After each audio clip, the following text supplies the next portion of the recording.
الحمد لله وكفى وسلام على عباده الذين اصطفى لا سيما على سيد الرسل وخاتم الأنبياء وعلى آله وصحبه ومن بهديه مهتدى. أما بعد فأعوذ بالله من الشيطان الرجيم. بسم الله الرحمن الرحيم. وما محمد إلا رسول قد خلت من قبله الرسل أفإن مات أو قتل انقلبتم على أعقابكم ومن ينقلب على عقبيه فلن يضر الله شيئا وسيجزي الله الشاكرين. صدق الله العظيم. جناب صدر محترم حضرت سائیں عبدالقیوم حالیجوی صاحب، اسٹیج پر موجود علماء کرام، مشائخ اعظام اور اس خطے کے زعماء، بزرگان ملت، میرے دوستوں اور بھائیوں،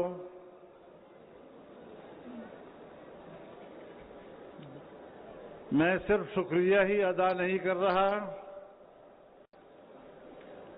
بلکہ اس عظیم الشان تاریخی اجتماع کو دیکھ کر میں آپ پر فخر کرتا ہوں.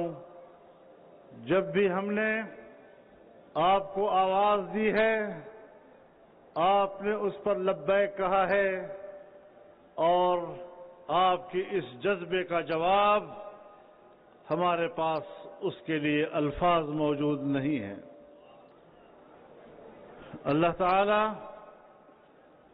آپ کے اس خلوص کو، آپ کے اس ولولے کو، آپ کے اس جذبے کو قبول فرمائے، اور انشاءاللہ حالات کے تیور بتا رہے ہیں کہ اس ملک کا مستقبل آپ کا منتظر ہے، اور انشاءاللہ اب اس ملک کے قیام کا اصل مقصد پورا کرنے کے لیے جمعیت علماء اسلام کے کارکن میدان میں پرعزم ہیں. میرے محترم دوستو، ہمارے بھائی ڈاکٹر خالد محمود سومرو شہید،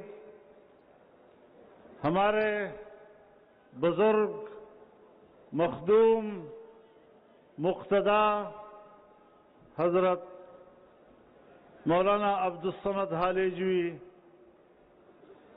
رحمہ اللہ، ان کی نسبت سے آج اس جلسے کا نام باب الاسلام رکھا گیا ہے تاکہ دنیا کو بتایا جا سکے کہ یہ ہماری تاریخ ہے.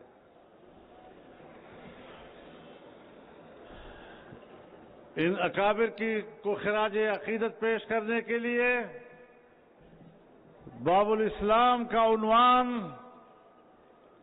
یہ ہماری تاریخ ہے، اور اگر سندھ کو باب الاسلام کہنے کے دعوے دار ہم ہیں تو پھر پاکستان کو اسلام کا قلعہ بنانے کے ذمہ دار بھی ہم لوگ ہیں انشاءاللہ العزیز. میرے محترم دوستو، یہ ملک ہمارا ہے اور اس ملک کے کچھ تقاضے ہیں. اگر ہم اسلام کی بات کرتے ہیں اگر ہم دین کی بات کرتے ہیں اور پاکستان کے لیے بطور نظام کے اس کو پسند کرتے ہیں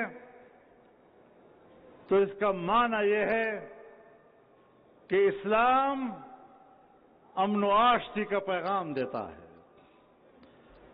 اسلام انسانی حقوق کے تحفظ کی ضمانت فراہم کرتا ہے، اسلام انسانوں کے جان، ان کے مال اور عزت و آبرو اور اس سے متعلق تمام حقوق کا تحفظ کرتا ہے، اسلام ایک بہتر معیشت کی نوید سناتا ہے،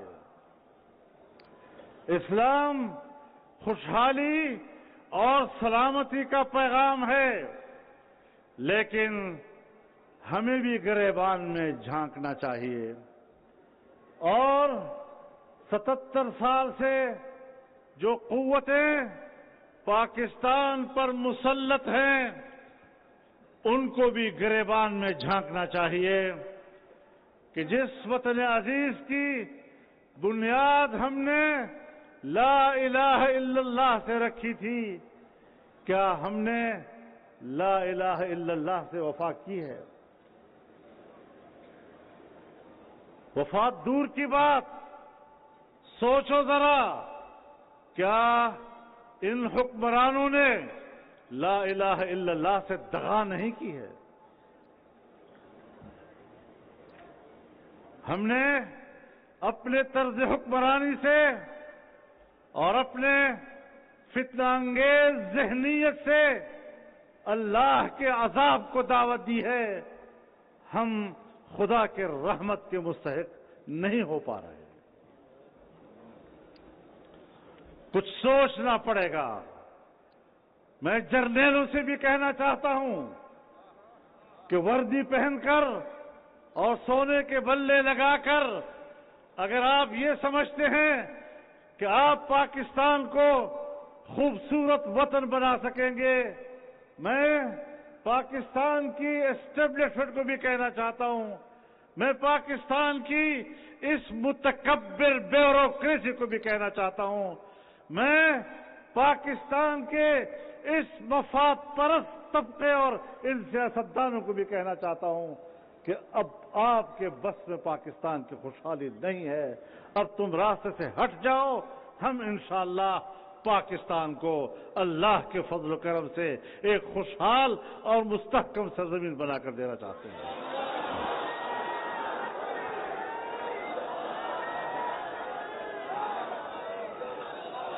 اپنی ناکامی کو تسلیم کرو، اداروں کی قوت کو تم غلط استعمال کر رہے ہو اور تمہاری غلط روش اور غلط حکمرانی کے نتیجے میں آج پاکستان میں قدم قدم پر اضطراب ہے، خون بہہ رہا ہے، حقوق سلب ہو رہے ہیں، قوموں کے وسائل پر قبضہ کیا جا رہا ہے، اور جمعیت علماء اسلام ہے جو پاکستان کے ہر صوبے کے عوام کو ان کے حقوق کا علم بلند رکھے ہوئے ہیں۔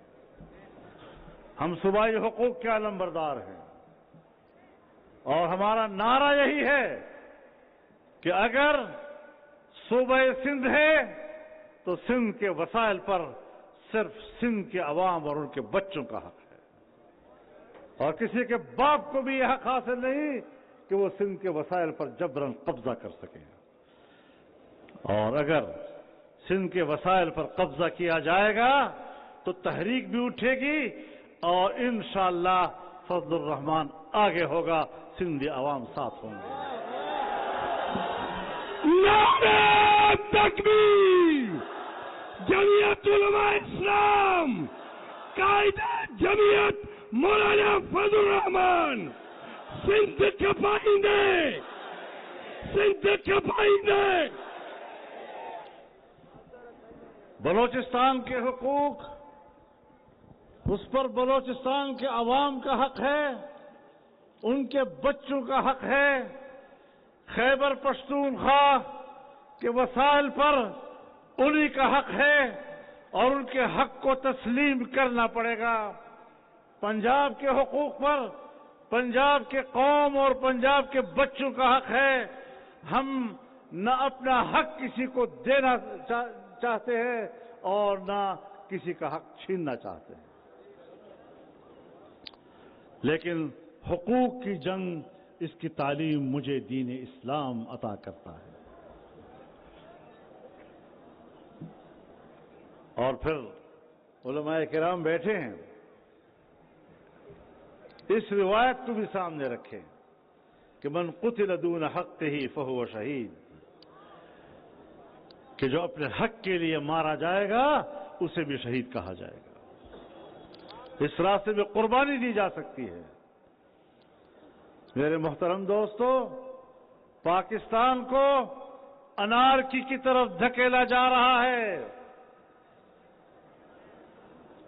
لوگ آئین کا بھی احترام کرتے ہیں، قانون کا بھی احترام کرتے ہیں، اور آئین و قانون کا احترام اور اس کی پیروی یہ تمام دنیا کی انسانی اقوام کا متفقہ موقف ہے، کوئی اس سے روگردانی نہیں کر رہا۔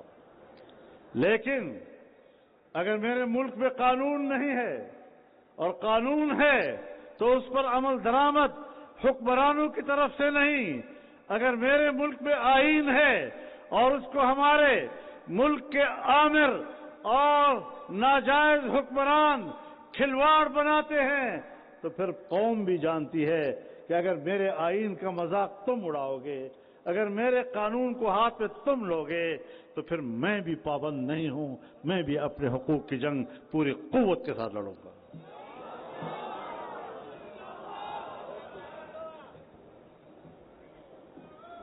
ہم اس ملک میں غلامی کی زندگی گزارنے کے لیے نہیں بیٹھے۔ آزادی کی بات تو ہر ایک آدمی کر سکتا ہے، لیکن جب میں آزادی کی بات کرتا ہوں تو میری 300 سالہ تاریخ، میری پشت پر 300 سالہ تاریخ، وہ میرے اس دعوے کی تصدیق بھی کرتا ہے۔ آزادی کا سبق سیکھنا ہے تو آؤ ہم سے سیکھو۔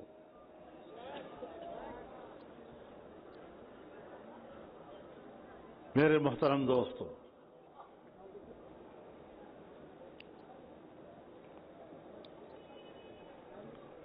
یہ اسمبلیاں بنائی جاتی ہیں، یہ عوام کی منتخب اسمبلیاں نہیں ہوتی،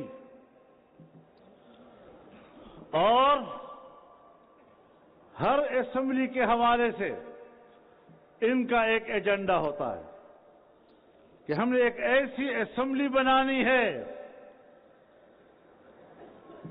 کہ جس سے ہم یہ قانون سازی کرائیں گے، یہ ترمیم کرائیں گے، یہ تبدیلیاں کرائیں گے۔ چنانچہ آج کی اس پارلیمنٹ سے حکمرانوں نے اور ان کی پشت پر کھڑے طاقتور قوتوں نے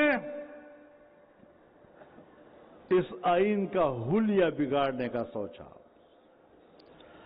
اور میرے دوستو یہ آج سے نہیں ہے،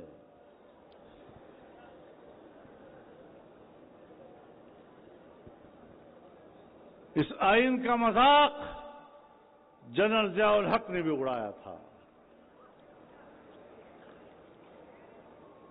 اور جنرل ضیاء الحق کا مقابلہ بھی جمعیت کے کارکن نے کیا تھا۔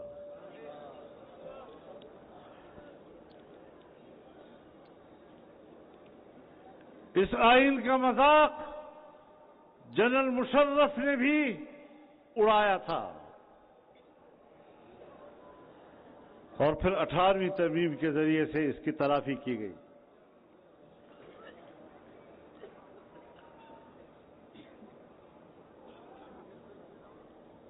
جو کچھ ہم نے حاصل کیا تھا اس ساری محنتوں پر پانی پھیرنے کے لیے ایوان میں 26ویں ترمیم لائی گئی.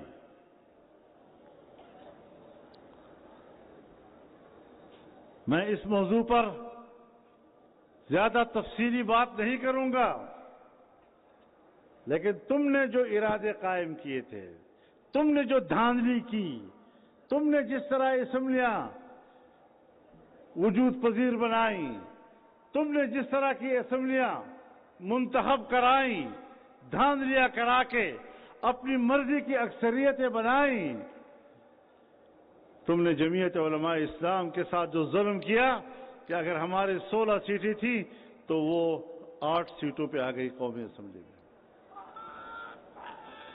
یہ آپ کا روش تھی کہ یہ جمعیت والے یہ پھر رکاوٹ بنتے ہیں، یہ ہم سے اپنی مرضی کراتے ہیں، تو 16 سے بھی کم کرو ان کو. اب ہمارے پاس 8 سیٹیں تھیں، سینٹ میں 5 سیٹیں تھیں. اللہ نے ایسا پھنسایا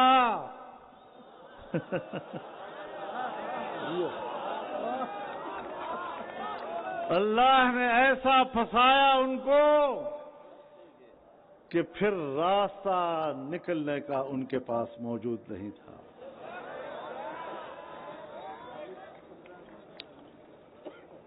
جب ترمیم کی بات ہوئی تو مجھے کہنے لگے آج پاس کر دی ہے. میں نے کہا پاس تو ہوتا ہے جب کوئی مسودہ تو ہوگا، پہلے مسودہ تو بناؤ، پھر ہم مسودہ دیکھیں گے. تو اس میں تم نے کیا گل کھلائے ہیں. تیسرے دن رات کے کہیں 2-2:30 بجے ہمیں مسودہ ملا ایک کالے لفافے میں.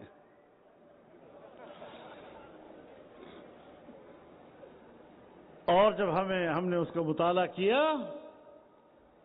تو وہ آئینی ترمیم نہیں تھی، وہ ایک کالا ناگ تھا جس سے قوم کو ڈسا جا رہا تھا. اور اس آئینی ترمیم کا آغاز آئین کے بنیادی انسانی حقوق سے تھا، جس میں بنیادی انسانی حقوق پامال کر دیے گئے تھے. اور برائے نام جمہوریت اور دراصل مارشل لا اس طرح کا ایک اس پہ ترمیم لائی گئی. عدلیہ کا بیڑا غرق کر دیا گیا تھا، اس کے اندر عدلیہ کو غلام بنا دیا گیا تھا. اور پھر جس طریقے سے انہوں نے اسمبلیوں کے ساتھ کھلواڑ کیا، ہم نے کہا کہ آپ کی گنتی ہمارے ووٹ کے بغیر پوری نہیں ہو رہی. سوال ہی پیدا نہیں ہوتا کہ آپ آئین کا حلیہ بگاڑ سکیں.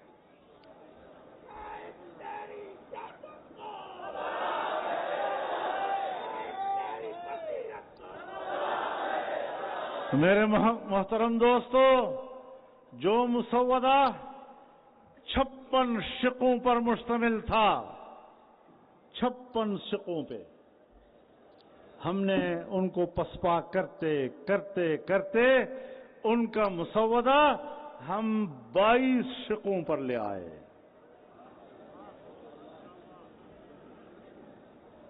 ایک مہینہ لگا اس پہ. میری نیندیں ضرور حرام کی انہوں نے، لیکن میں نے بھی ان کی نیندیں حرام کی. وہ بھی آرام سے سو نہیں سکے.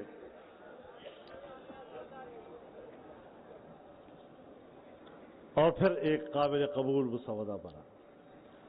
پھر ہم نے اس میں اپنی شقیں اضافہ کی. جب 5 شقیں ہم نے اضافہ کی تو 22 سے 27 شقیں ہو گئی، جس میں ہم نے سود کے خاتمے کا شق اس پہ ڈالا، جس میں ہم نے وفاقی شرعی عدالت کو طاقتور اور با اختیار بنایا اور اس کے فیصلے کو نافذ العمل قرار دلوایا. ہم نے اس میں عدلیہ کا تحفظ کرایا اور اسلامی نظریاتی کونسل کی سفارشات اس پر اسمبلی کو بحث میں لانے کو دستوری ہے تحفظ فراہم کیا۔ تو میرے محترم دوستو، 8 اراکین کے ساتھ اتنی پیش رفت میں سمجھتا ہوں کہ جمعیت علماء اسلام کے اور پاکستان کے اندر دیندار طبقے کے آرزوؤں کا مداوع ہو سکا۔ نعرہ تکبیر! زندہ ہے جمعیت، ایوان میں جمعیت، میدان میں جمعیت۔ آپ حضرات کی قوت تھی،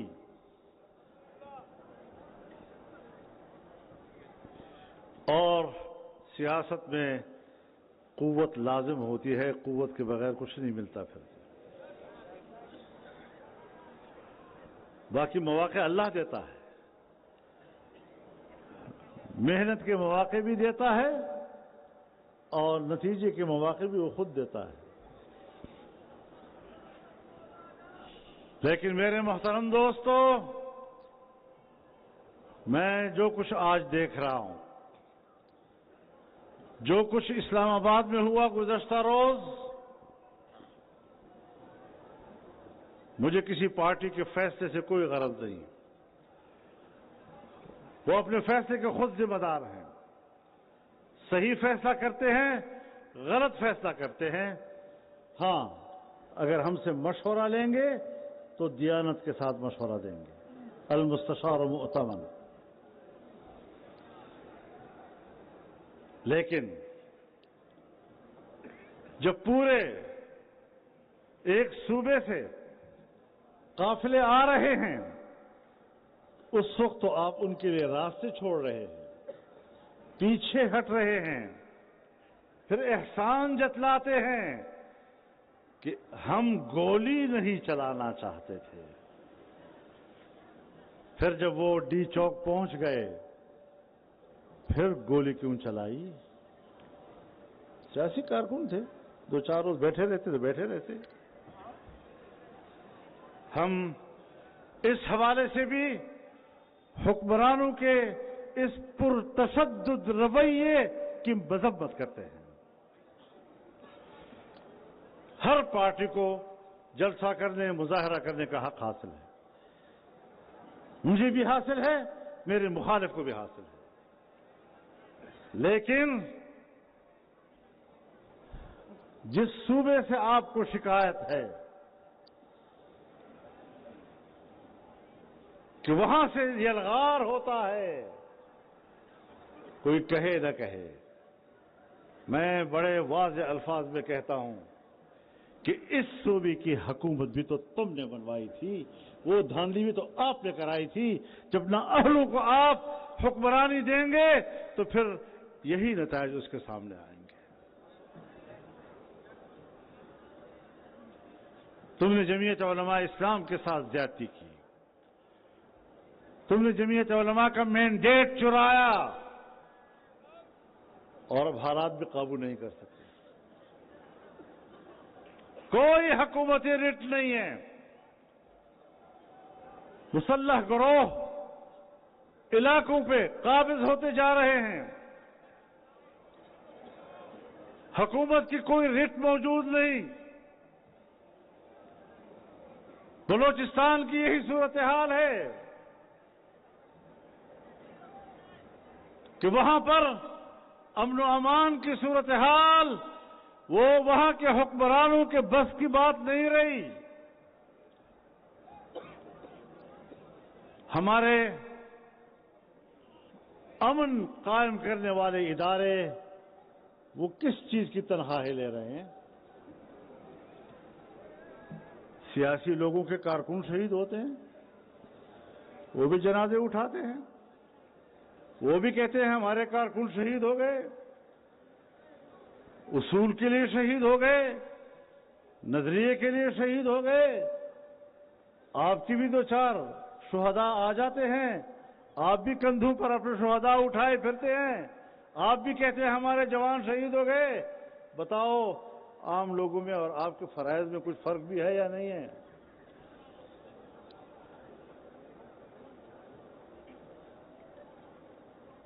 تو ملک کو سنبھالنا ہے. یہ ملک ہمارا ملک ہے, یہ ہم سب کا ملک ہے. ہم اس ملک کے اندر رہتے ہوئے اور اس ملک کو مستحکم کرنے کی جدوجہد کرتے ہوئے اس کے اندر اپنے حقوق کی جنگ لڑیں گے.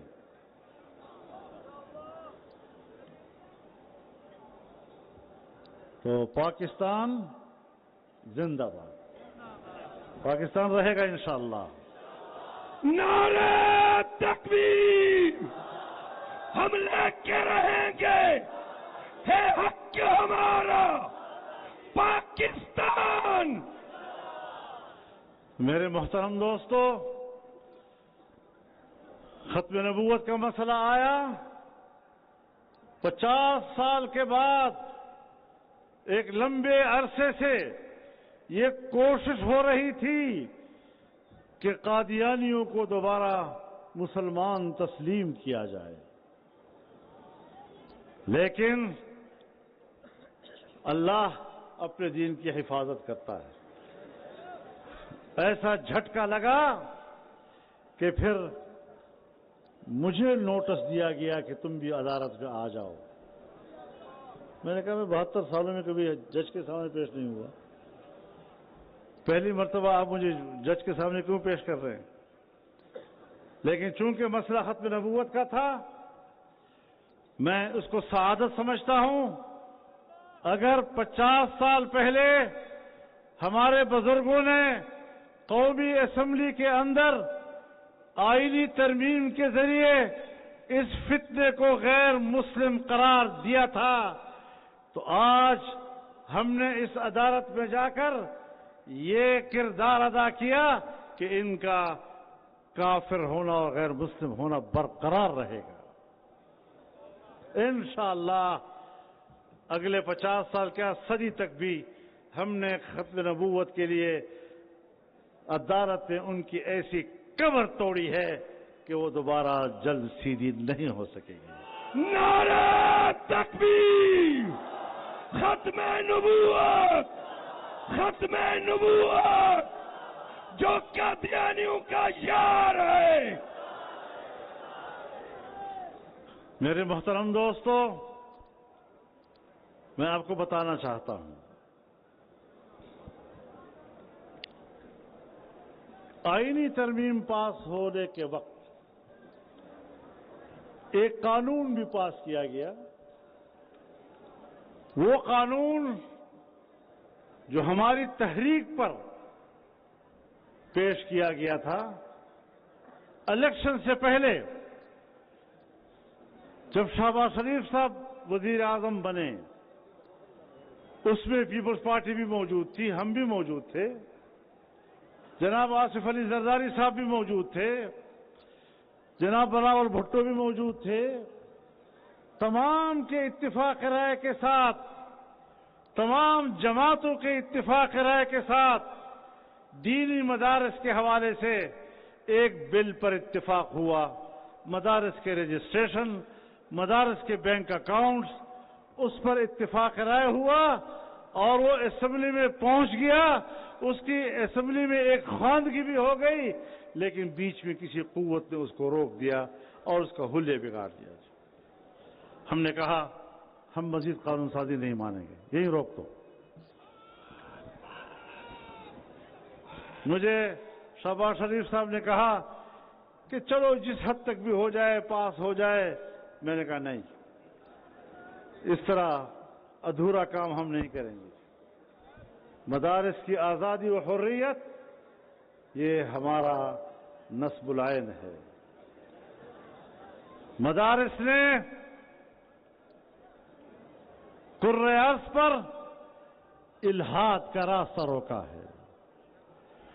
مدارس نے قرۂ ارض پر ارتداد کا راستہ روکا ہے. مدارس نے قرۂ ارض اور بر صغیر میں اسلامی تہذیب اور قومی اور علاقائی تہذیب کا تحفظ کیا ہے.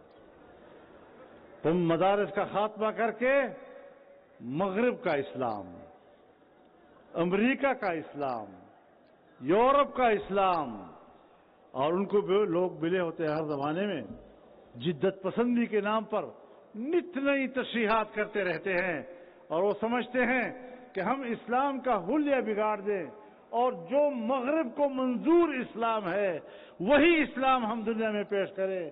لیکن مدارس ہیں جو اس راستے میں رکاوٹ ہیں، اور میں اعلان کرتا ہوں کہ مدارس آپ کو کبھی اس بات کی اجازت نہیں دیں گے۔ لیکن ہوا یہ کہ جس بل پر اتفاق ہوا تھا، پاکستان پیپلز پارٹی اس اتفاق رائے میں شریک تھی، اور ابھی جب دوبارہ 26ویں ترمیم کا معاملہ اٹھا تو ہم نے کہا کہ اس بل کو بھی پاس کرنا ہے۔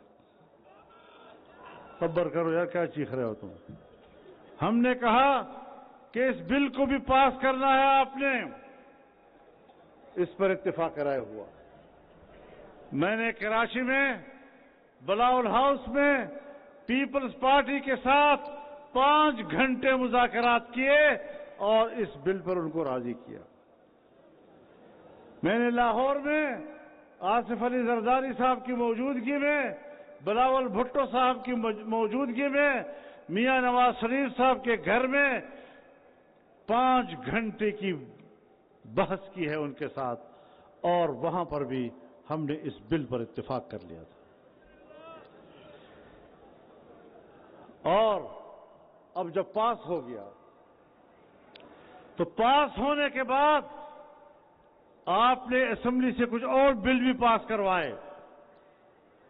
زرداری صاحب، آپ نے ان سب پہ دستخط کر دیے، ان کا گزٹ ہو گیا۔ آج تک دینی مدارس کے حوالے سے بل پر کیوں دستخط نہیں ہو رہے؟ اور جس بل پر تم نے دستخط کیے ہیں اس پر اتفاق رائے نہیں ہوا، وہ 26ویں آئین کی روح کے خلاف ہے۔ تم نے ایک طرف اتفاق رائے کر کے کچھ چیزوں سے دستبرداری کی، اور قانون کے راستے سے آ کر پھر آپ نے قوم کے اور عام آدمی کے حقوق پر ڈاکہ ڈالا۔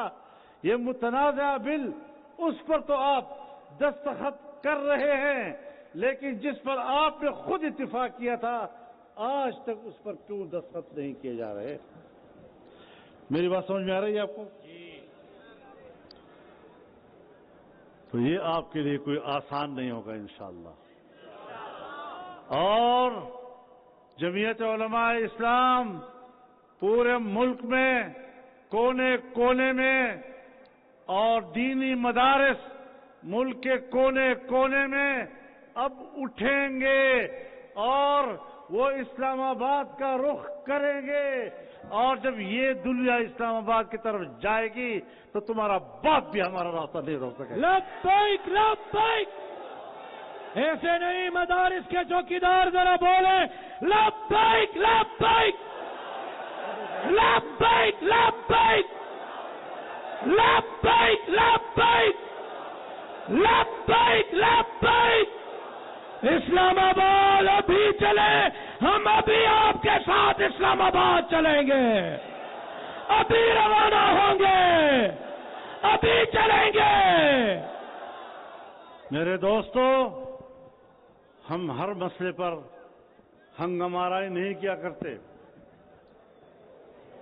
ہمارا احتجاج اور ہمارا سوال بڑا مضبوط اور دلیل کی بنیاد پر ہے، اور اگر اس پر دستخط نہیں ہوتے تو پھر انشاءاللہ 8 دسمبر کو جب پشاور میں اسرائیل مرد آباد کا نعرہ لگے گا تو تمہارے مرد آباد کا نعرہ بھی لگے گا۔ مرد آباد مرد آباد آپ کہیں گے، نااہل حکمران مرد آباد مرد آباد مرد آباد۔ لگتا ہے آپ مجھ سے زیادہ تھکے ہوئے ہو۔ مرد آباد مرد آباد مرد آباد مرد آباد۔ تو میرے محترم دوستو، ہم ایک دینی اور اسلامی حق کے لیے جنگ لڑ رہے ہیں۔ میرا مدرسہ دین اسلام کا محافظ ادارہ ہے، قرآن کے علوم کا محافظ ادارہ ہے، حدیث کے علوم کا محافظ ادارہ ہے،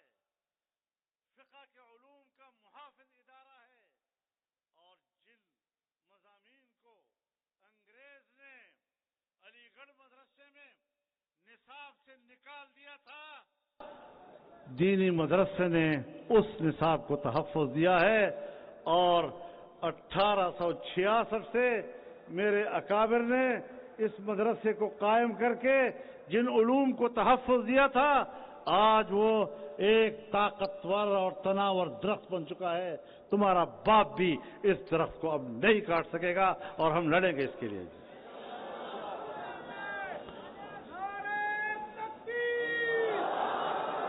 میں اب بھی سوچتا ہوں کہ خدا کرے ایسی نوبت نہ آئے، پہلے سدھر جاؤ، ٹھیک ہو جاؤ، عقل کے ناخن لو، اور وطن عزیز میں اسلام کے ان قلعوں پر حملے بند کر دو، ورنہ پھر ان قلعوں سے جو جواب ملے گا تم پھر اپنے قلعوں میں نہیں ٹھہر سکو گے۔ واہ، للکار ہے، للکار ہے، للکار ہے، للکار ہے، للکار ہے، للکار ہے۔